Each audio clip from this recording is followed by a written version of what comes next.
ഏറ്റവും മാന്യമായി ദൈവപൈതൽ നടക്കാൻ കർത്താവ് ആഗ്രഹിക്കുന്നു. ഏറ്റവും ബ്ലെസ്ഡായിട്ട് ജീവിക്കാൻ കർത്താവ് ആഗ്രഹിക്കുന്നു. ഹല്ലേലൂയ. ഒരു തോറ്റവനായിട്ട് ജീവിക്കാൻ ഒരിക്കലും കർത്താവ് ആഗ്രഹിക്കുന്നില്ല. ഒരു പരാജയത്തിൽ കിടന്നു പോകാൻ ഒരിക്കലും ദൈവം ആഗ്രഹിക്കുന്നില്ല. ആമേൻ.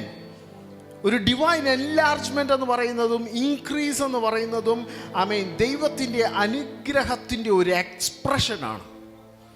ഏത് പ്രതിസന്ധി വന്നാലും, ഏത് കഷ്ടതയും രോഗം വന്നാലും അതിൻ്റെ എല്ലാം മുകളിലൂടെ അതിനെ ചവിട്ടി നടക്കാനൊരു ദൈവകൃപ, ഒരു ദൈവശക്തി. കർത്താവെ, അങ്ങയുടെ കൈയുടെ ബലം എന്നെ ഒന്ന് താങ്ങണം. വാഗ്ദത്തം ലഭിച്ചു, കേട്ടു എന്ന് പറഞ്ഞിട്ട് നമ്മൾ സന്തോഷിച്ച് ജീവിക്കുകയല്ല. അതിലോട്ടുള്ള യാത്രയുടെ നടുവിൽ വരുന്ന സകല അനർത്ഥവും ആമേൻ സ്തോത്രം അതിനെ ഓവർകം ചെയ്ത് തരണം ചെയ്ത് ജീവിപ്പാൻ.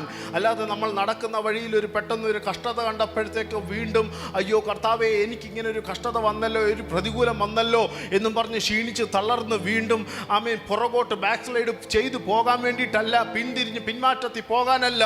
കർത്താവെ, ഈ അനർത്ഥത്തെ, ഈ വ്യസനത്തെ ആമേൻ ഇത് എനിക്കൊരു വ്യസനത്തിനൊരു കാരണമാകാതെ, ഈ പ്രതികൂലം എൻ്റെ വാഗ്ദത്തത്തിന് തടസ്സമായി മാറാതെ ഇതിനെ ഓവർകം ചെയ്യാൻ എനിക്ക് അങ്ങയുടെ കരം വേണം. ഹല്ലേലൂയ. ഒരു പ്രതികൂലത്തെ കാണുമ്പോൾ ക്ഷീണിച്ചു പോകരുത്. ഓട്ടനെ കർത്താവിൻ്റെ കരത്തെ കയറി പിടിച്ചോണം. എൻ്റെ മുന്നോട്ടുള്ള വഴിയെ ഒരു തടസ്സവും ഒരു പ്രതികൂലവും എന്നെ തടസ്സപ്പെടുത്തത്തില്ല. നീ വിശ്വസിക്കണം. ദൈവമാണ് നിന്നെ വിളിച്ചതെങ്കിൽ നിന്റെ വഴി പകുതിക്ക് തീരത്തില്ല. നീ അതിൻ്റെ പൂർണ്ണത കാണും.